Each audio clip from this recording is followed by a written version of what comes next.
Live from a bunker in the heart of the Ozarks, a podcast that has somehow learned how to speak across oceans. It's Sif Pop. Welcome to Sif Pop Weekly, streaming live most Fridays, or available to download later in your podcast feed, unless, of course, you're a patron.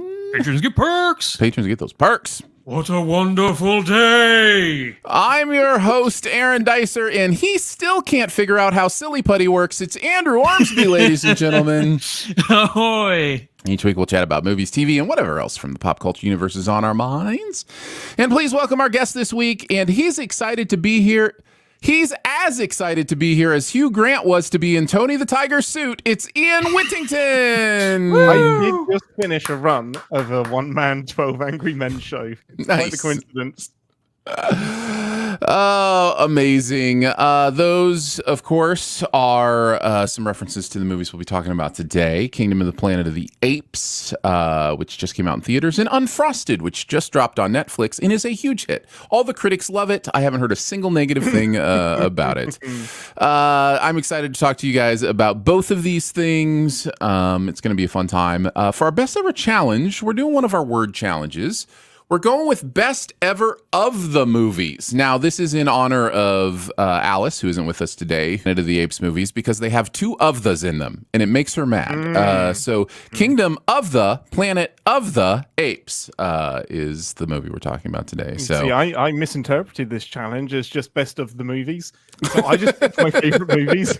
Oh, yeah, that's what I did. Well, you smart aleck, you. Thankfully, I do explain what the topics are in the email as well. Yes. I listened to the last time I was on the show. 'Cause you didn't. That's true. Well, sometimes things just happen. Let's just say that. So anyways, we're going to do that. And then, of course, we've got some buried treasure going on today as well. But let's get right into it. Oh, you know what? Before we get into it, I just want to stop now and just thank everybody for their well wishes as I'm going through this difficult time with Fall Guy underperforming at the box office. My summer Sum Game picks are taking an early hit, and I appreciate the well wishes. That is very kind of you all to mourn with me the loss of my number 5 pick for the summer. So It could have a long tail. you know what? Elemental started with the same amount its first weekend and cracked the top 10. So, you know, it can happen, but we'll see. And I don't know, you know, it's interesting. This first week is interesting. Seeing what Planet of the Apes is kind of tracking for is interesting. It's, you know, it's going to be an interesting summer. I look forward to seeing how it kind of all shakes down as we get into it. You can check all of that out at the website, sifpop.com. Click on Summer Sum Game. All right, let's get into the very first review. We will do Kingdom of the Planet of the Apes. Several generations in the future following Caesar's reign, apes are now the dominant species and live harmoniously, while humans have been reduced to living in the shadows. As a new tyrannical ape leader builds his empire, one young ape undertakes a harrowing journey, or harrowing journey if you prefer, that will cause him to question all that he has known about the past and to make choices that will define a future for apes and humans alike. What did you guys think of Kingdom of the Planet of the Apes? Andrew, why don't you go first? Did you like it, love it, dislike it, hate it, or it was just okay? I really liked it. High side of liked it for Andrew. Ian, what do you think?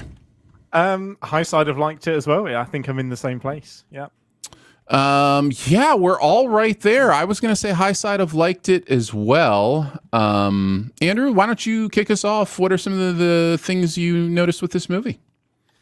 Well, you know me. I always got to start with shout outs for performances. And in this one, to Kevin Durand as Proximus Caesar. I think that Proximus Caesar is a fantastic villain.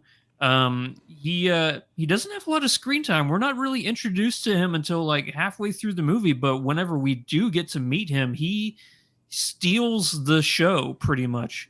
It's fascinating because I love it when villains don't see themselves as the villains. And this is a villain who can really try and sell you on why he thinks everything he's doing is right. I don't fully understand all of his motivations, but as far as the characters, how he's written and performed, I think the Proximus definitely gets the biggest shout out from me. Ian, some thoughts? You stole my favorite point. It's my biggest pro and con with the movie is the villain is believable as much as a villain in this situation can be. The motivations I get, I think his motivations are interesting. I think his plan is interesting. The con that I'll get to later is that it just takes too long to get to him, especially just considering how little time we have to enjoy him. It's like having Alan Rickman turn up just for a very small amount of time, say something awesome and leave. But my positives that aren't stealing from you is that this movie probably of all the Planet of the Apes movies since the first one, I always forget, is it Dawn or Rise? That's Rise is the first one. Rise. This probably has the hardest job since Rise because this has to introduce a new protagonist and somebody that we're going to be along with for the ride. We've got to buy into a brand new person after Andy Serkis's Caesar is so good. Like, you're literally replacing Caesar. Like, that's a really, really difficult job, and I think they absolutely nailed it with Noah and his two companions. I think this movie lives and dies by that Noah performance. And yeah, I think the actor whose name shall be brought to me before I can. Yep, exactly. Does a great job. A voice from above shall now say this actor's name right now. Yeah, you could argue, Ian, to expand on your point, you could argue that this is a much more difficult job even than Rise had, because with Rise, you are launching the new material, and you also are in a very familiar world, right? Yes, so exactly. it's, we recognize this, and you have James Franco to do a lot of the connecting points.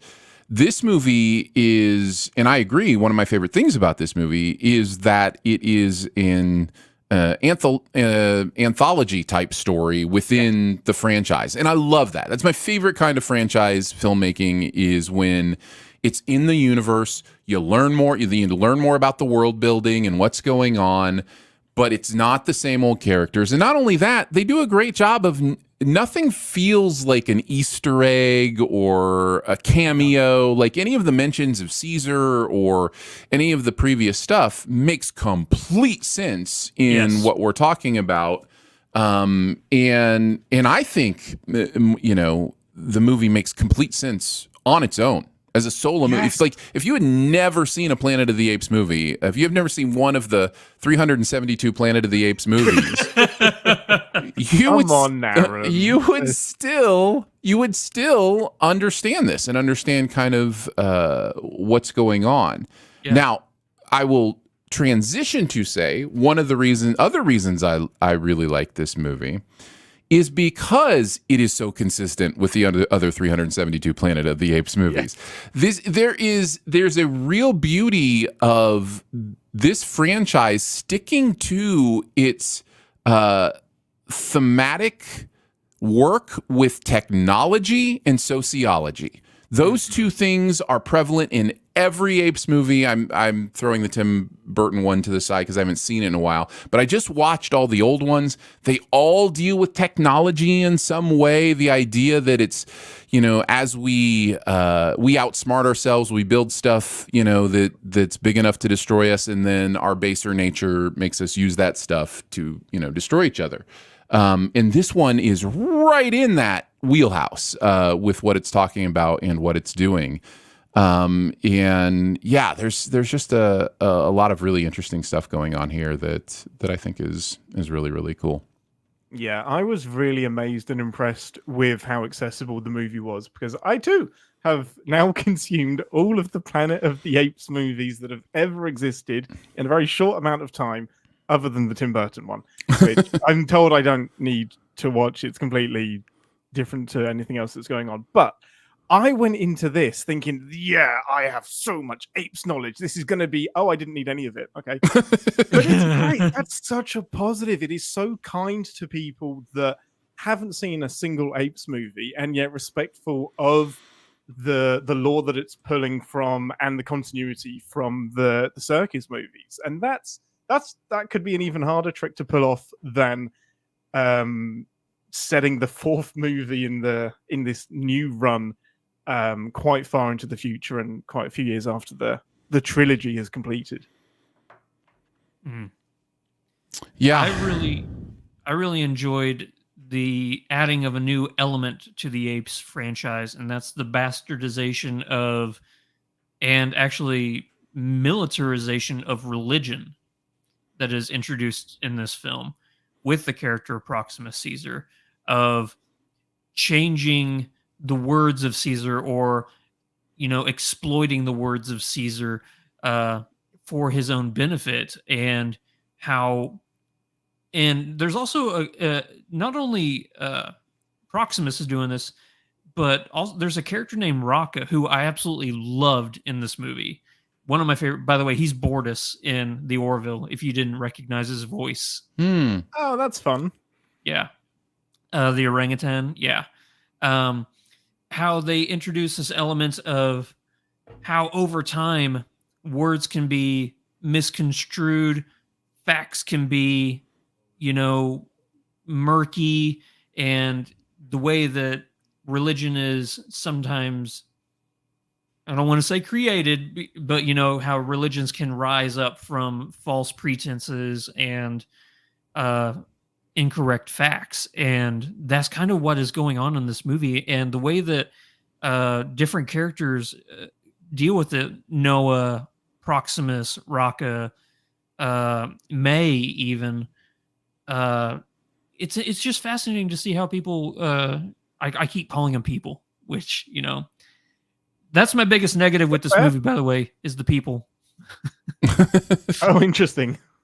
Yeah. Well, before we get into that, and I do want to get into that, I do want to hear what you have to say about that. I think there is, I think you are absolutely right with the point that you're making, and there's an interesting thing that that this movie is doing with indoctrination that I found really, really interesting, because the idea of indoctrination, with whatever faith it is, whatever belief it is that it allows for a strong leader to develop a cult. Right? Like that's how indoctrination works, is it allows you to take something that people believe and say, well, if you believe it this much, then follow me and I'll show you what it really means. And, and we will slay the monsters that are our enemies, and, it's, you see it all the time, especially in polarized societies like the one we live in now. And I think it speaks to something that's, we're speaking to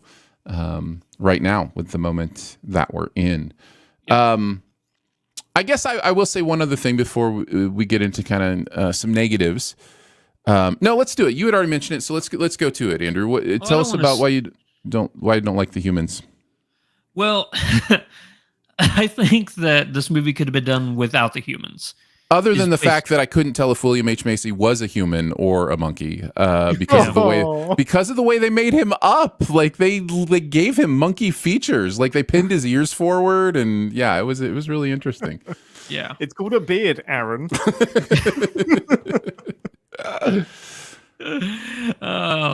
But I think that the human element is the weakest aspect of this movie. I think that if they would have stuck to a retelling of Apocalypto pretty much, I think that this movie would have been like way better. But I think because I don't see how the humans add anything to the movie. I don't see how May or Trevathan, what a name, by the way. I don't see how they add anything. Jarnathan, yeah. I swear to God, that's what I thought of every single time they said his name. I'm like, you mean Jarnathan? I don't see how they add anything to the movie. Well, if they do, then help me out here. I think they do. I'm partially because that's what this whole franchise is about, is this idea of the sociology of race as it deals to species. And so the idea that, and by the way, it's a really messy metaphor. I've had this conversation with many people, but the metaphor of applying the idea of, a primate to primate species, overlaying that with the idea of interspecies race is a very messy metaphor, but there's a lot of that happens here. And I think the idea of the humans in this one specifically is about their ability to, let's just say, apes together strong, has a little edit. It goes through a little evolution of its own that I think this movie is making a point about. And so without the humans, there's also a moment where one of the humans does something to another human, I'll just say that is a crucial moment for our protagonist to witness, and will inform a lot, probably, if we see more of this character, about what happens with this character and how they feel about violence and the use of violence and those kind of things. And so, yeah, I think that is the purpose that they serve. They also serve a purpose, and this is another in the positive column for me, of kind of finding ways to keep the continuity of the old movies in these new movies, which is really interesting because, and I don't want to give anything away, but the idea of what some of the humans we meet in this movie are about and are doing or whatever is a really interesting forerunner to what happens in the second Apes movie. And thinking of this idea of you're talking about the second original Apes movie. Yes, 70 or whenever it was. But yeah, Beneath the Planet of the Apes, I think it is. So I love that they're keeping the idea that these really do exist in the same world as the old ones is really interesting to me. So but anyhow, I don't know if that completely solves your issue, but it's kind of what I saw with the human characters and who they are. There was lots of moments, and if we do a spoiler chat on this one, I'll talk about it more. But there was lots of things that were setting off my little radar of, this could be really smart. If this continues into its own trilogy, and this is the direction they take it, this could be really, really special. In terms of the human stuff, I 50% agree with you, Andrew. Some of the humans were frustrating to me, but Nova/May is, I think, so important to this story in particular, and I loved how they handled her. It wasn't the standard human sympathizes with apes, ape sympathize with human. This human is very much at odds with every ape she's coming into contact with, and without dipping into any spoilers, it's an interesting dynamic that she has in relation to all of the primates that she's working with. And I just, if I get out of philosophical brain and into just watching popcorn and eating a movie, she's a great instigator for just driving the story forward and turning this into a Mission Impossible film. You mentioned Rocco, which I think is another point along the like consistency with the continuity of the universe that we know so far through all of the movies. Again, setting the Tim Burton one aside, is that this movie, as so many of the others do, really have this interesting distinction of the interspecies with these primates too. Like the orangutans are always the philosophers. Yeah. Yes. Always. The gorillas are Gorillas are the always the muscle. warriors. They're always the warriors. And so it's interesting that they continue. I think it's one of the messiest parts of the metaphor, if I'm being honest. You don't want to think about it too much, like what that means, but like the you could go down a dark rabbit hole with that really quick. Don't do that. But it's interesting that they continue. They needed a philosophical character, and so it was an orangutan. It's just kind of shorthand for the franchise. But yeah, it was, and I continue to love how his window has become, the cross for the Caesarites. It's really, really interesting. I will say for my main negative, I think Ian, you already alluded to it. I think this movie takes a little bit to get moving. I think I think it really picks up steam in the final act, and you can feel the difference. That's okay. I don't mind hanging out with the movie for a little bit if I'm interested in what it's teaching me and about the characters and that kind of stuff. But there were a few times early on where it felt a little bit too contemplative to me. But it wasn't bad. It wasn't bad. It's just, one of those minor negatives. Yeah. Ian, you felt the same way with that? Me. Yeah, I almost didn't want to mention it because as soon as I started to edge into where are we going, what's the direction here, it would find a direction for me and it would kick in. So it was just on the edge for me. I think what was a bit jarring for me was the shift from one villain that you're focused on into the villain. So I've put a lot of energy into this one particular villain that's instigating a lot of nastiness, and then like halfway, 2/3 into the movie, I'm pivoting to another person that is now getting all of my attention. And I think even though this movie is 2.5 hours long, I think that's a lot to try and pull off with a story like this. Yeah, I agree. This is a 2.5 hour movie. I didn't feel it. No, I did at the beginning. I honestly did at the beginning. I think there's a lot of that stuff that could have gotten us into it a little bit quicker. I disagree with that because I think that if we don't have that slower build in the beginning, then we don't care about Noah as much as we do. I think you could possibly be right. I just think there may be ways to accomplish the same thing and cut out a little bit of the excess. We just care about animals more than you, clearly, Andrew. And if I can be honest, I actually think it's the action set pieces that beef it up a little bit too much. Like I didn't need so much of that original attack. There are 2 moments in that, maybe 3, that needed to happen, and I didn't need the whole like 15-minute, siege in that first action set piece. I needed the first climbing set piece. That's perfect. I love the opening to this movie.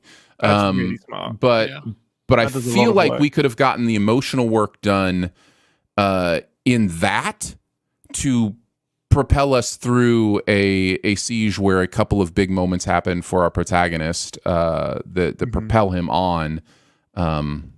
It's just a lot of fisticuffs. I don't know. I'm tired of that. Like it could have happened faster. Tired of this monkey fighting. Yes. You briefly mentioned. Oh, go ahead, Ian. No, I was relieved that there was less of the monkey fighting at the end. There's some of it, but these things tend to feel the need to come up into this big climax. This movie has a terrible trailer, by the way. I say this every time I come on the show. I should stop watching trailers. This trailer paints a terrible picture of this movie, and I was trepidatious, especially with how the last third was going to go. I was like, they're going to feel the need to do some big battle fight scene to top it off based on the structure of the trailer, and I was so relieved that it's more refined with its climax, is what I'll say. It's smarter for sure. The trailer. We ready for one last thing? Sure. What's your one last thing? My one last thing is I will never get tired of looking at overgrown concrete jungles. Like Yes. seeing a cityscape that is just overgrown with foliage and this urban thing. It just looks so cool.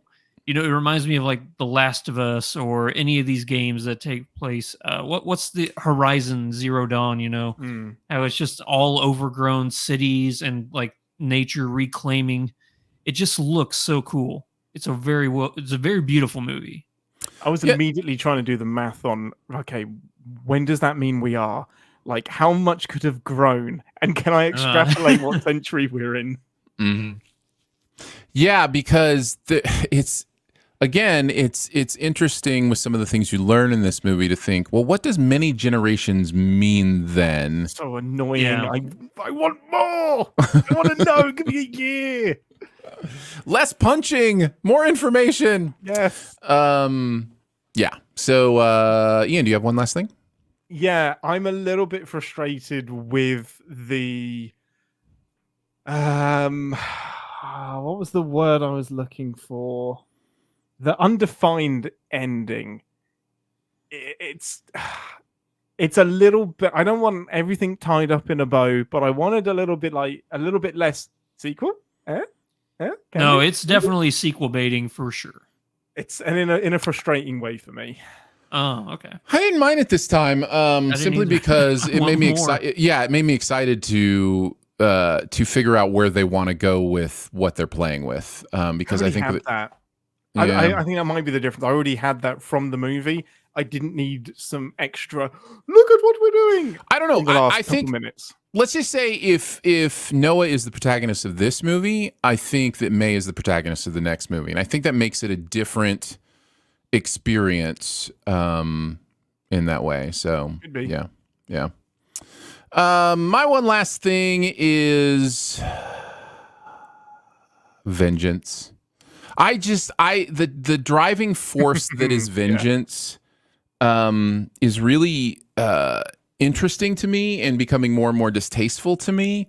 I totally get why people love that idea. I totally get the idea of loving justice, this thing in us that wants the wrongs to be made right. But I don't know. I just wish there were more ways to motivate protagonists' journeys than what I don't want to spoil anything in this movie, but the idea of vengeance for something that has happened, because by the time our protagonist flips the bird to the villain, it is well understood, what the driving force is. So anyway, Aaron, Noah was too young to have had a little child and to have it disappear and go away and end up in a dentist's room somewhere. Fair enough.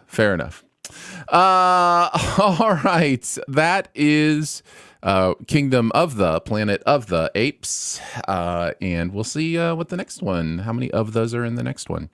Let's move on to our next review. It is a Netflix movie from Jerry Seinfeld called Unfrosted. Unfrosted is in a time when milk and cereal ruled breakfast, and then a fierce corporate battle begins over a revolutionary new pastry. This is a pet project of Jerry Seinfeld, and he, using apparently all the weight and power he has, made sure that every single person in the universe was in this movie. I will not list them for you now. What did you guys think of Unfrosted? Did you like it, love it, dislike it, hate it, or it was just okay? Ian, kick us off. I won't be saying anything too revolutionary. I didn't like it. Did not like it. I hated it. I just did not like it. All right. Andrew. Well, I hated it. You guys are not alone in that feeling, and I totally get it. I, however, thought this movie was okay. And I will say, That's why you loved it. Exactly. I will say by the end of this review that we're doing together, you'll think I want it to win Oscars because that's how bad people think this movie is. That me going, it's okay, means that it's amazing. It is not an amazing movie by any stretch of the imagination. But I had a good time, guys. I had fun. I laughed occasionally. I think Jerry Seinfeld's sense of humor is interesting to me because it's observational in a way that the execution, though, what's the word I'm looking for? Stodgy and, stationary in many ways. Mm-hmm. They're thinkers. There's a lot of thinker jokes in this that are really interesting to me. I'm going to spoil just a couple of them, or maybe just one of them. Maybe I'll just spoil one of them. There is a cereal mascot January 6th in this movie. It's my biggest con of the movie. And I thought about that forever. And I was just like, I think that's really smart. I think it's really very dumb. tasteless. Yeah, I thought it was completely tasteless. I thought it was so on the nose and so obvious this was what he was trying to do. It got me really annoyed, and I don't know if that's the point, and maybe that's okay that I'm annoyed with it, but it didn't feel like something we're quite ready to be making light of yet. I see. I don't know. I have this beautiful relationship where I think humor is a way into things that we should be making fun of, that we should be like, lampooning because of how ridiculous it is. Now, I get the idea, like even the phrase making fun has this idea of, making light or, I didn't laugh during that section. I just thought like, wow, this is a great satirical way to make this point. And so, yeah, I don't know. I know I'm in the minority on this, by the way. So, but the movie did that several times to me.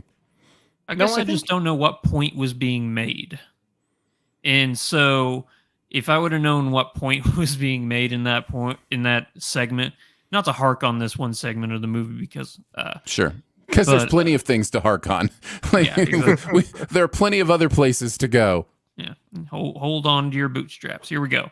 No, I just it felt like, yeah, you're making fun of Jan 6th, but I don't know what purpose it's serving other than you just wanted to use January 6th so you could make fun of it. Like, there's no higher element of comedy for me in that I saw. Yeah.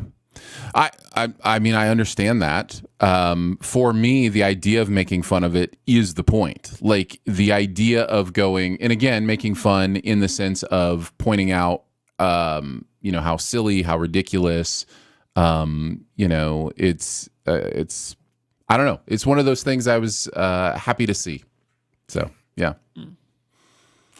I'm also not buying Hugh Grant. I'm not buying his shtick of I'm doing this just for money now, because he's intentionally taking these roles where it's painting him in a bad light. So I think he's doing it on purpose. So every single time he says I'm doing this just for my kids now, I'm not buying it. I'm on to you, Hugh. I am curious, do you guys have anything good to say about this movie? I was kind of on board for the first, I'm going to say like 10, 15 minutes. I was getting this like kind of Wes Anderson-y vibe almost from some of like the shot compositions, and there was a moment when some kids are in a skip. Hang on, you guys don't call it a skip. Dumpster? Trash can. Dumpster. Dumpster. They're in a thing. And the way the camera just kind of follows the journey of this dumpster and where it ends up. I was like, that's fun. And then it wasn't quite Wes Anderson enough. And I kind of wanted this movie to be goofier and more in its own universe. So my positive was quickly turned into a negative, because it kind of got really stilted and like kind of stopped for some Jerry Seinfeld stand-up routines and then get back into the story. And it needed to go, for me, it needed to go all the way into the stupid. And the cameos actually work for me, but less of the cameos and more of the ridiculousness of this serial war that's happening. You wanted more ridiculousness? Yeah, I wanted more ridiculous. Yeah, this wasn't enough. That seemed pretty ridiculous. Yeah, I'm not on board with that. They called this a biopic, and I just thought of a joke. Huh? B-U-Y-O pick. The movie wants to make you buy Pop-Tarts. Get it? Yep. I'm clever. Anyway, yeah, it just felt for me like it was Jerry Seinfeld getting a bunch of his people together and saying, hey, I need you to be in this scene and be funny. I need you to be in this scene and be funny. And it didn't push any narrative forward. That's what's missing from this movie is a clear through narrative. Like if I get the idea of it's Post and Kellogg's racing against each other to create the breakfast treat that became Pop-Tarts. But it just nothing about the story. There wasn't even a story for me. I'm just very frustrated with this movie. I can't even get a clear thought through my head to critique this movie because I'm just so frustrated with it. Well, there are many times on this show that my overthinking brain will take something that is silly, ridiculous, and has no point and find deep meaning in it to get me through my day. And this is an example of that not happening. I don't know what this is about. I mean, other than it's a satirical take at corporate greed, right? Like the idea of all of these new types of docudramas that we're getting about corporations, and that it's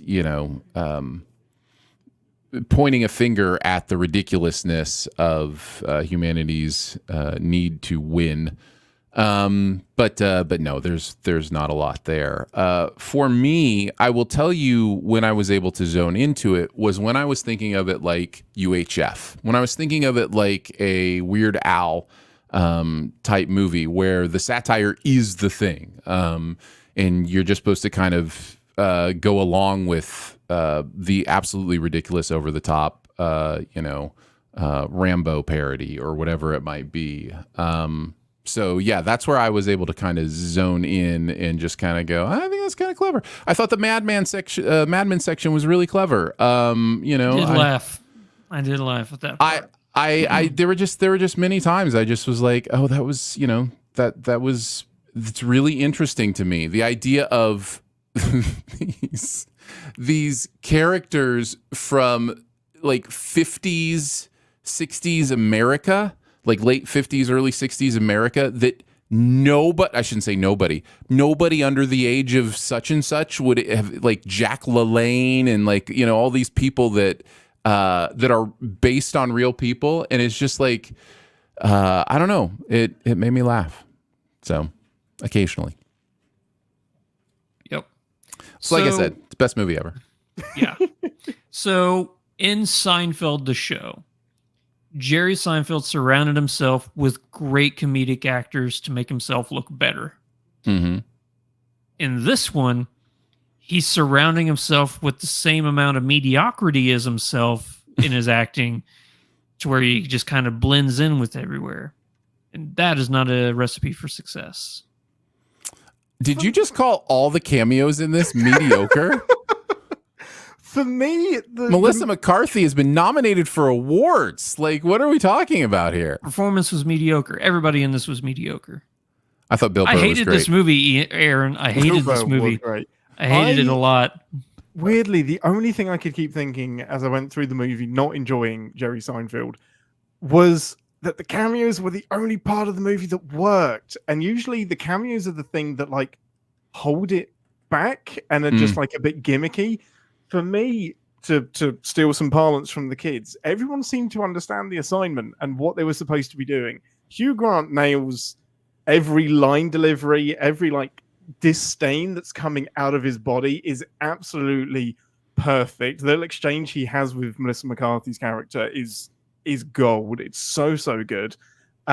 Christian Slater fully commits. Like you said, this is my favorite Bill Burr performance, hands down by a country mile. So good. It took me a minute to realize it was even him, but I think it kind of works. I think the cameos kind of elevate the movie from turd to watchable turd.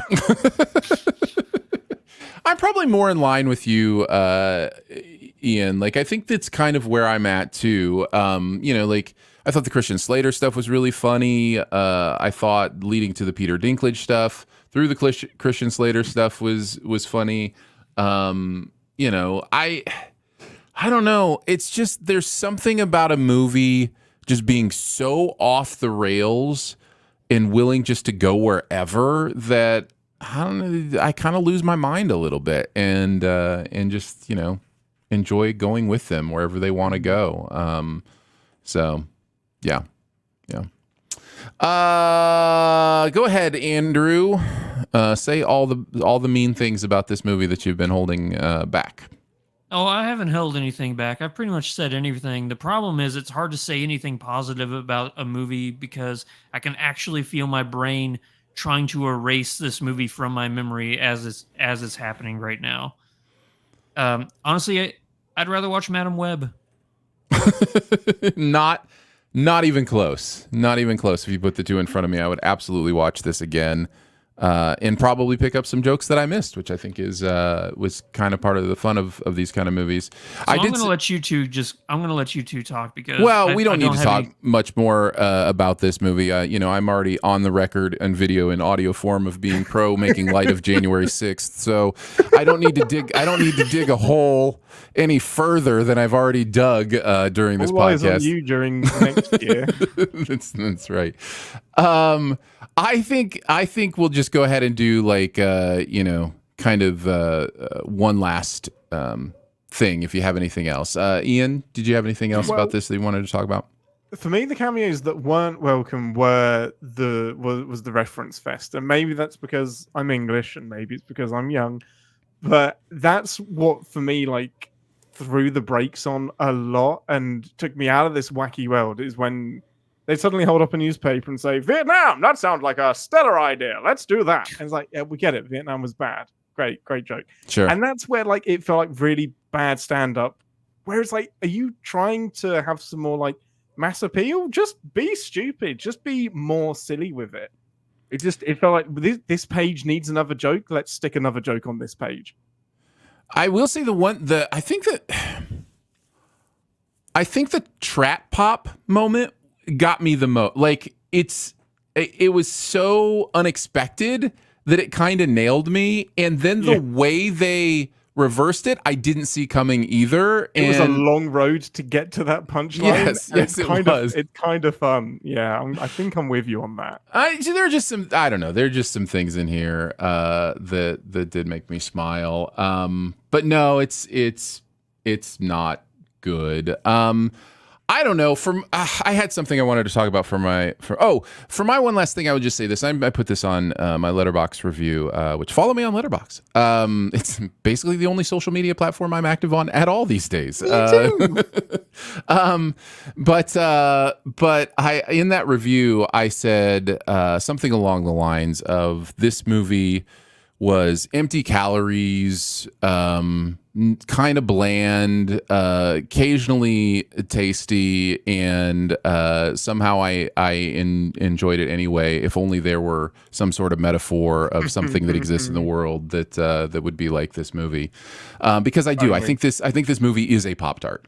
And take that for whatever it's worth. Whatever you feel about Pop-Tarts, they are junk food in breakfast form, and yet somehow I always enjoy chomping on one. So that's kind of how this movie felt a little bit for me. So what you're saying is that a Matrix 4 happened and he deliberately made a bad movie? Is that what No, I don't think No, I so. I don't think the Pop-Tart people are deliberately making, bad food either. You know No. what I mean? Like they are willing to put up with the shortcomings of their pastry, knowing that it's enjoyable anyway.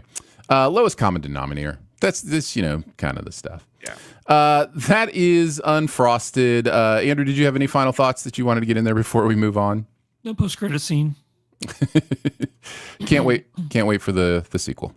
Apes, I didn't hang around for the end credits of Apes. I'm guessing there wasn't post-credit scene. I didn't either. So if there was, I missed it. 2.5 hours is about as much as my bladder can take. In Kingdom, yeah, there was a roar. That was about it. All right. Oh, really? Oh, Nice. Okay. Yeah. Interesting. Godzilla's turning up. Nice. All right, let's get to the best ever challenge. But before we do, a big thank you again to our amazing SIFBot members. Thank you for supporting what goes on here. We appreciate you. And if you want to do that, go to Patreon. Patreon.com/SiftPop would be the place to go. All right, we're going to do our top 5 of the movies. And these are movies with the Back words to the Future. of the in the title.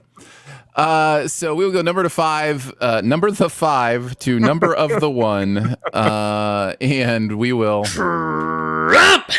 trump it if we have it higher than the person who's mentioning it, so we can talk about it at its highest spot. I'll kick us off. This was a really interesting exercise for me. Lots more than I expected. And lots of big awards contenders. Yes. Have of the in the title. Like it's like some sort of grandiose thing, I guess, or whatever. I didn't even make it out of my top 200 movies. Oh no, I didn't make it on my top. Well, no, I did make it out of my top 100. This first one I'm going to mention, I think, is in like the 120 range for me, somewhere in that range. Yes. That would be Guardians of the Galaxy. I have at number 5. Honorable mention. Same. Yeah. This movie's so good. I enjoy all of the Guardians movies, but I enjoy this one the most. And it was such a surprise when it happened too. It was the movie in my mind that stamped Marvel's ability at that point in time just to throw any piece of spaghetti at the wall and it would stick no matter what. Like, just the level of difficulty to introduce these characters to the public and to make it work like they did. No, in no small part thanks to James Gunn and his vision of the quirkiness of what goes on here. But yeah, I really enjoy Guardians of the Galaxy. It is my number 5. Andrew, what is your number 5? I'm going to go with Star Wars Return of the Jedi. Good choice, Yeah. good choice. Honorable mention again. Mm-hmm. It is it's in my top 5 Star Wars movies. Mm-hmm. I adore this movie so much. I love Ewoks. I love everything about it. The finale between Luke and Vader is like one of the most emotional moments in the entire Star Wars franchise because it's the culmination of everything, really, right there. The prequels, the sequels, that's the culmination right there. So, yep. Return of the Jedi. Return of the Jedi. Ian, what is your number 5? It's Wrath of the Khan. No, it's not. Amazing. It's Raiders of the Lost Ark. Yeah. Okay. Moving on. Moving on to my number 4, which is Raiders of the Lost Ark. Yay! Yeah, I mean, come on. It's great stuff. Is it my favorite Indiana Jones movie? No, it's actually not, but it's still amazing. And there's a reason that series was awesome. And it is not, just so we're clear, the name of the movie is not Indiana Jones and the Raiders of the Lost Ark. The name of this movie is Raiders of the Lost Ark. I just want to make sure people understand. Of course. That's the most important thing about the movie. Yes, exactly. Like Star Wars is Star Wars. Quit adding things to your titles. Sorry. No, it's A New Hope. Anyhow, Ian, what are some of your thoughts on Raiders? Oh, I love that. It's weird, but it just beats the Star Wars franchise for me because this was like Return of the Jedi, or this was going to be my number 5. But I just have more fun with it, honestly. If I have the two in front of me, I'm going with this. I think it's better written, it's more fun. I think it's a more cohesive adventure that you can just sit down and watch. And yeah, Harrison Ford, man, what are you gonna do? Yeah. All right. So, Andrew, what is your number 4? I'm going to go with Eternal Sunshine of the Spotless Mind. Yeah, good one. Ian, what is your number 4? This is gonna upset you, Aaron, on a very interesting level. This is Flight of the Phoenix, 1965. The reason it's going to upset you is because a while ago we did a Jimmy Stewart run of movies, and I was like, man, I can't believe I've never seen Jimmy Stewart in a movie before. I just completely forgot that he's in one of my favorite movies, just because I haven't seen it in a long time. Flight of the Phoenix. He is so good now that I remember him in this movie. This is one of my favorite stuck in a place, let's get out of here movies. It's so good. It has an incredible cast. I believe all of the dilemmas that they're going through. Everyone brings a different thing to the being trapped on a desert island-ness of the whole thing. And this has one of the most incredible climaxes to a let's get out of here movie I've ever experienced. You always want them to just make a new plane and get it going. This is the movie for you.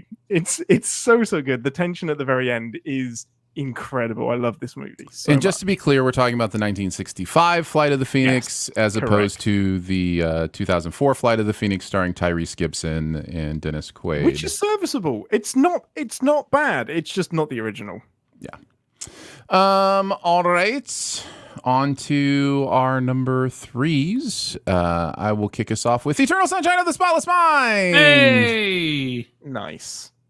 I have this at number 3. Rewatched this very recently, and it more than holds up. This movie is astonishingly structured. I am so impressed with the way this movie lays out what it's doing and how it does it. Jim Carrey and Kate Winslet are both absolutely astonishing in it. Man, this is a solid movie. I have arguments with friends about whether this movie is hopeful or nihilistic. And the true answer is probably, can it be both? But yeah, I land on the end of this movie offering a little bit of a glimmer of hope with the idea it's presenting.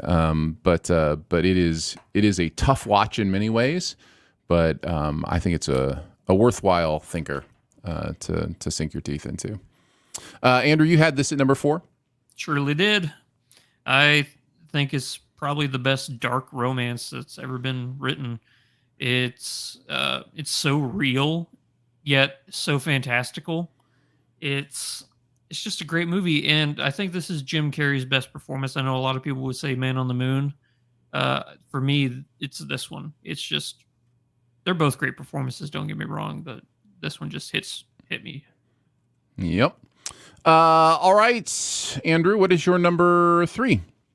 Silence of the Lambs. Trump! I have only been Trump so far. I don't know how this is happening. Your number 5 got trumped? Oh, yeah, that's right. Return of the Jedi did it. Don't you claim trauma that isn't yours? True. Okay, Ian, what is your number 3? Mine is Shaun of the Dead. Yeah, good choice. In my honorable Trump. mentions. Okay, there we go. I've only been trumped all of my life. Yeah, it's true. 100% true for Ian. That brings us on to our number 2s, which I don't think I have much danger of this being trumped at all by either of you. My number 2 is The Passion of the Christ. I have this at number 2. Much has been made of Mel Gibson's fascination with violence, and it certainly is a interesting choice to tell the story of the crucifixion of Jesus Christ as a graphically violent tale. And I think it's a choice that kind of defines how you will feel about this movie. And I think for me, this movie continues to speak to my faith in really powerful ways. I think what Gibson was doing here is really interesting, considering the idea of the violence that we cause to beliefs that are pure, the idea of how we pervert things that are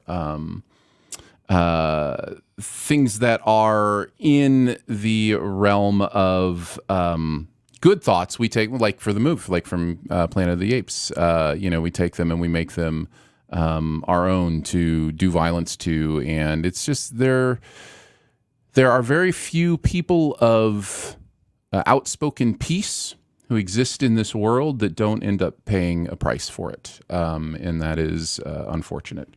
So the way this movie speaks to that is always very, very interesting to me and very meaningful to me. So Passion of the Christ is my number 2. Andrew, what is your number 2? Shaun of the Dead. Hey! It's a goodie. First half of this movie's hilarious. Second half's not so much. I would argue. I don't agree with that assessment at all. No. I think the entire movie is hilarious, and the entire movie is a zombie movie. I think to rewatch Shaun of the Dead because that second half gets dark and real and hilarious. Yep. He's playing PlayStation in a shed with his best buddy who is dead. Okay. Fine. Yeah, the very, very end of this movie, the levity returns. All right, we're going to watch Shaun of the Dead together, and I'm going to dare you not to laugh during the second half of this movie, because it is so funny. Don't stop Little does Aaron know this was just a ploy for me to watch Shaun of the Dead with him. That's right. Make an outrageous claim. It is amazing, though. Barely missed my top 5. Ian, you had it on your list, too, right? Oh, yeah, it's so good. When I rewatch this over and over and over again, and I tend to watch it once a year, for me, this has, I think, the most functionally necessary one-shot that I've ever seen. Like, sometimes one-shots can be a little bit gimmicky. The 2 one-shots in this film when he's going to so stinking good. Yeah, when he has his journey from the house to the corner shop. Yeah. So meticulously plotted and planned out. It's so good. Just to pick on one thing that that stands out each time. Yeah, hilarious, beautifully timed, such a great send up of the genre. All right, Ian, I think we're to your number 2 then. Yes, this is where I had the Silence of the Lambs. Hey, very nice. Did I trump somebody? Me. Mm-hmm. Yeah, you. Yeah. I like this movie. It's good. Gets better every time I watch it. It's great. Anthony Hopkins is amazing. As is Jodie Foster. Jodie Foster. Yep. I was just gonna let him linger there. Just let me get there. He was inventing a really beautiful song, so I should have just let him go. I couldn't get Jodie Comer's name out of my head. I was like, it's definitely the wrong Jodie. Yeah, I understand that. I totally get that. Suspenseful, incredible. It's probably the definition of, hey, the bad guy isn't in this movie much. Why is it so great? I think this movie kind of defines that. It's so good. And I love a good murder mystery. It's very good. Andrew, you had it at number 3. So why don't you talk about it a little bit? Clarice Starling is one of my favorite characters in all of cinema, I guess, because she is small of stature but big of willpower, and the determination she has in this movie is, and the brains, she's so smart and clever. Now, Anthony Hopkins' character, Hannibal Lecter, can, walk circles around her whenever it's just the two of them. But I think he's just on a different level. I think that Clarice is obviously way more level-headed. And I think it's just a great movie. There you go. Yep, definitely my honorable mentions. All right, on to our number 1s. What could it be? Whatever could it be? I have Lord of the Rings at number 1. Same. Yeah, me too. The Return of the King. No, I'm kidding. Well, you can pick a movie if you like. It is common practice on Sif Pop just to consider the first trilogy as a single entity. Mm-hmm. It's just, I don't know. It's so such an interesting touchstone in my movie fandom because it's the first like real movie world that I got invested in as an adult. Like Star Wars and Indiana Jones and Back to the Future. That stuff happened when I was a kid. And so to have Lord of the Rings come along and just the whole excitement surrounding the movies was a great experience. The extended editions were amazing. Mhm. The supplemental material, it's just a really great thing that Peter Jackson and the people at Weta did. So yeah, Lord of the Rings is The my tie-in books are great. yeah, they wrote novels based on these movies that you should So check good. out. It's pretty I'm reading amazing. them right now, actually. Yeah, for the first time. First time. Oh, interesting. This Yep. actually are books I have read. They're among the very few. What? Yeah. So yeah. Yeah, I Yeah. love these. I love these movies so much. This was my Harry Potter, and they came out at a similar sort of time. They were kind of Mhm. like battling each other at the theater, and Harry Potter wasn't my thing, but Lord of the Rings, I have a battered up copy that I'm touching right now that was gifted to me by my dad. I read it far too young, didn't understand a word that was on the page. But when the movies came out, I was like, oh, this is my thing. This is great. So yeah, huge connection point. I struggle to think of a more perfectly executed trilogy.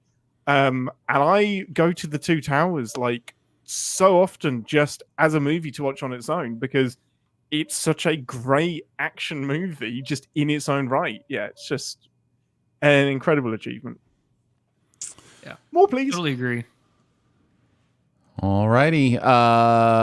That is our top 5. What did the gurus have to say with the movies? Yeah. So at number 3, we have Guardians of the Galaxy. So you're Mhm. getting some love there, Aaron. Number 2, Lord of the Rings. That means number 1 is Silence of the Lambs. There you go. Yep.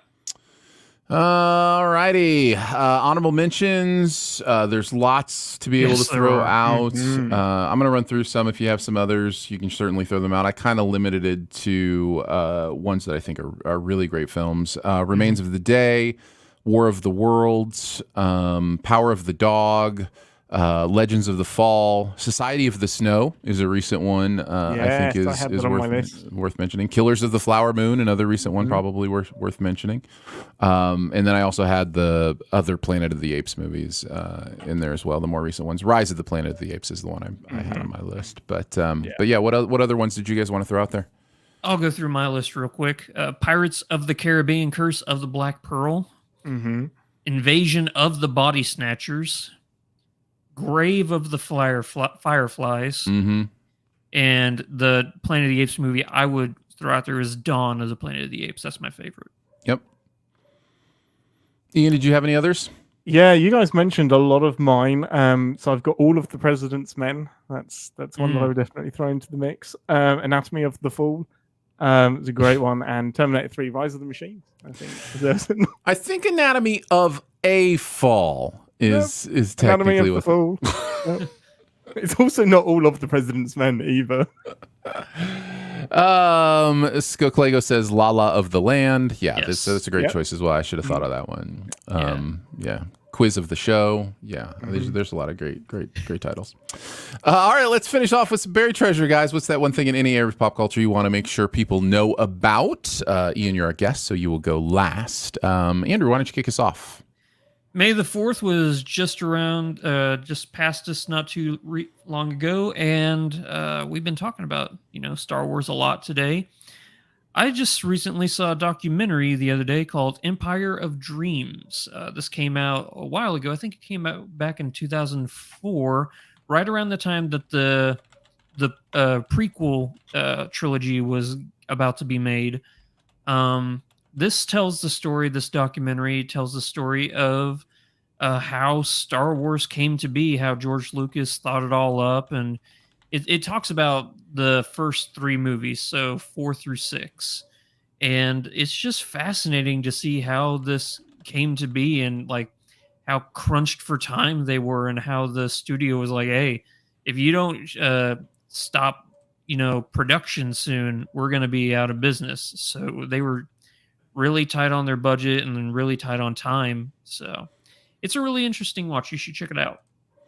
Empire of Dreams, streaming on Disney Plus, if you want to check that out. The irony that isn't subtitled a Star Wars story. Yeah, fair enough.